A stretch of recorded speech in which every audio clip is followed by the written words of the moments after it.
नमस्कार दोस्तों, आज है 27 सितंबर, दिन है रविवार। स्वागत है आपका आपके अपने चैनल रॉयल एमपी में। यहाँ पर आप सुनते हैं मध्य प्रदेश की सभी महत्वपूर्ण खबरें। आज की खबरों की शुरुआत करते हैं। प्रधानमंत्री नरेंद्र मोदी ने कल शाम संयुक्त राष्ट्र महासभा को वर्चुअली संबोधित किया।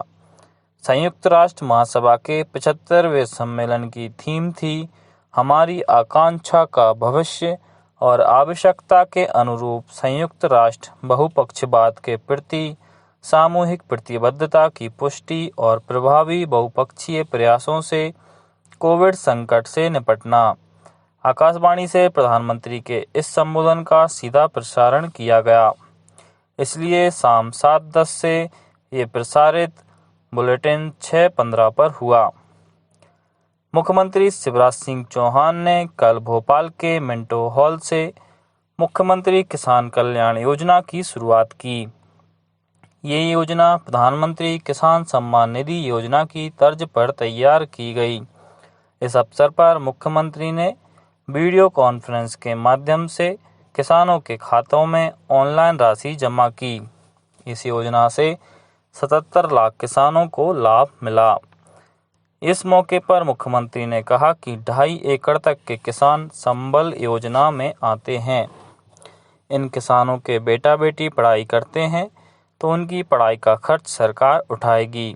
मुख्यमंत्री ने बताया कि आत्मनिर्भर भारत के तहत मध्य प्रदेश में कृषि अधोसंरचना के लिए 7,500 करोड़ की राशि मिलेगी।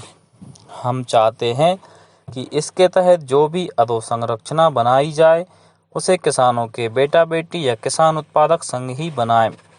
श्री चौहान ने इस मौके पर किसानों से सीधा संवाद भी किया। कार्यक्रम के लिए सीमांक ऐप का शुभारंभ भी किया गया। मध्य प्रदेश में जल्द ही नई किसान योजना बनाई जाएगी। इसके बाद किसानों को जगह जगह भटकने की जरूरत नहीं होगी। उन्होंने कहा कि मेरी योजना है कि अब योजनाओं की जगह सीधे सब्सिडी का पैसा किसानों के सीधे खातों में जाए। इससे बीच में आने वाली कंपनियों का खेल खत्म हो जाएगा। मैं इस संबंध में प्रधानमंत्री से बात कर सभी तरह की योजनाओं को दी जाने वाली सब्सिडी सीधे किसान के खाते में पहुंचाने का अनुरोध करूंगा। यह बात शनिवार को मुख्यमंत्री शिवराज सिंह चौहान ने सीएम किसान कल्याण योजना का शुभारंभ करते हुए कही। उन्होंने कहा कि अब कोई भी किसान अपनी मर्जी से अब अपनी फसल कहीं भी बेच सकता है। उसे मंडी में ट्रैक्टर तक ले जाने की ज़रूरत नहीं है। अगर उसे कहीं उचित दाम नहीं मिल रहा है तो सरकार उसकी फसल खरीद ही रही है। प्रधानमंत्री ने किसान को उनका हक दिया है, ऐसे में दूसरे लोगों को तकलीफ क्यों हो रही है? यह तकलीफ इसलिए है कि क्योंकि किसानों को आत्मनिर्भर नहीं होना दिया जाना चाहते हैं। शिवराज सिंह ने भोपाल के मिंटो हॉल में आयोजित कार्यक्रम में मुख्यमंत्री किसान कल्याण योजना के तहत किसानों के खातों में ऑनलाइन रुपए भी जमा करवाए। सीएम ने भोपाल के परवलिया के किसान राधेश्याम से पीएम किसान योजना के बारे में पूछा। राधेश्याम ने कहा कि उनके पास 3 एकड़ जमीन है। प्रधानमंत्री के 6,000 और सीएम के 4,000 मिलने से बड़ी मदद मिलेगी। अब बीच में ज़रूरत होने पर किसी के पास नहीं जाना पड़ेगा। सीएम ने बताया कि पीएम की तरफ से 3 किस्त में यह रुपए किसानों के खातों में जाएंगे। सीएम की तरफ से 2-2 हज़ार रुपये की 2 किस्त जाएंगी। नए बिल से किसानों को लाभ होगा। किसानों के लिए सीमांक ऐप का शुभारंभ भी किया गया। इसमें किसान की जमीन से संबंधी सभी जानकारियां शामिल हैं। सभी किसानों को जमीन से जुड़ी जानकारियां एक ऐप के जरिए प्राप्त हो सकेंगी। ये हिंदी अंग्रेजी दोनों भाषाओं में काम करता है। एक विशेषता लाइव मैप की सहायता से क्षेत्र पर लोकेशन प्राप्त कर सकता है। जमीन से जुड़ी जानकारी तत्काल आसानी से प्राप्त की जा सकती है।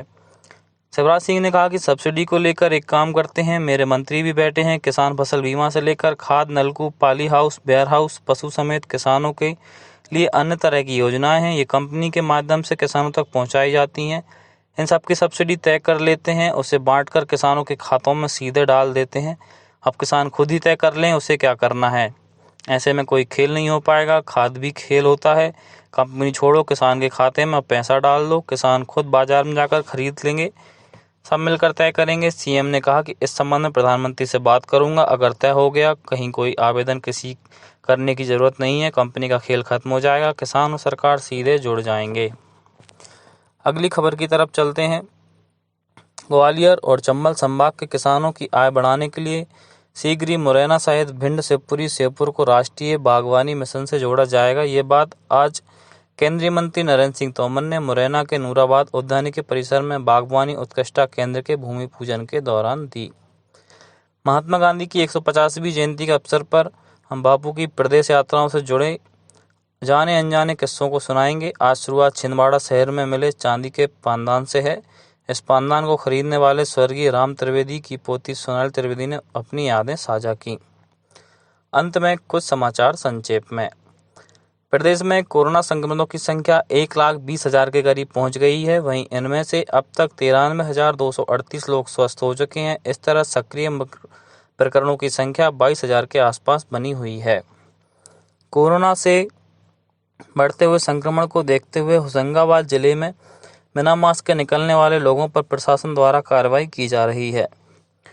प्रधानमंत्री नरेंद्र मोदी आज आकाशवाणी से मन की बात कार्यक्रम में अपने विचार साझा करेंगे। मासिक रेडियो कार्यक्रम की यह 69वीं कड़ी होगी। उज्जैन जिले में कल सुबह एक सड़क दुर्घटना में 5 लोगों की मौत हो गई। वहीं अन्य 7 लोग घायल हुए। सभी घायलों का उपचार जिला अस्पताल में भर्ती किया गया है। ये सभी मजदूरी के लिए कटनी से नीमच जा रहे थे। आज के समाचारों में इतना ही। कल मिलते हैं। धन्यवाद।